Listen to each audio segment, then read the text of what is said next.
Hello student, the question says the xt graph of a particle undergoing simple harmonic motion with amplitude 1 centimeter is shown below. The acceleration of a particle at t equal to 4 by 3 seconds is.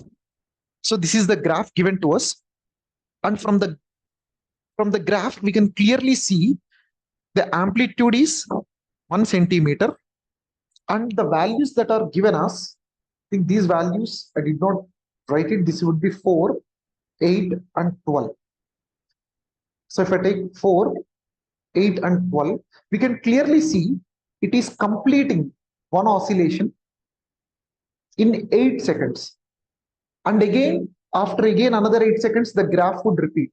So from the graph, we can clearly see the time period of this oscillation is 8 seconds. If time period is t, omega is 2 pi by capital T. So I'll get 2 pi by 8, which is equals to 4 pi radian per second.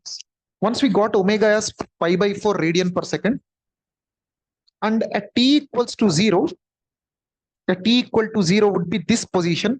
We can clearly see the particle starts from x equals to 0. This also we can say it from the graph.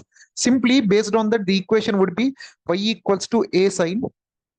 It implies that initial phase is 0. So y equals to a sine omega t plus phi initial. So we'll get x equals to just a sine omega t. And substituting everything, we'll get x equals to a sine, a value is 1, sine omega is pi by 4 into t. So this is the final expression we got. But this is not his question. The question was the acceleration of the particle at t equals to 4 by 3. So let us find position of the particle first at t equal to 4 by 3. At t equals to 4 by 3, we'll get x equals to 1 sine pi by 4 into 4 by 3. So I'll get sine pi by 3. Sine pi by 3 is nothing but root 3 by 2. We got x equals to root 3 by 2. We know in SHM, acceleration equals to minus of omega square into x. So minus of omega square is pi by 4 whole square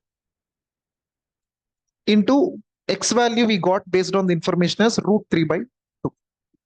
So on solving, you'll get minus pi square root 3, 4 4s are 16, 16 2s are 32. So we finally got the answer as minus root 3 by 32 pi square centimeter per second square.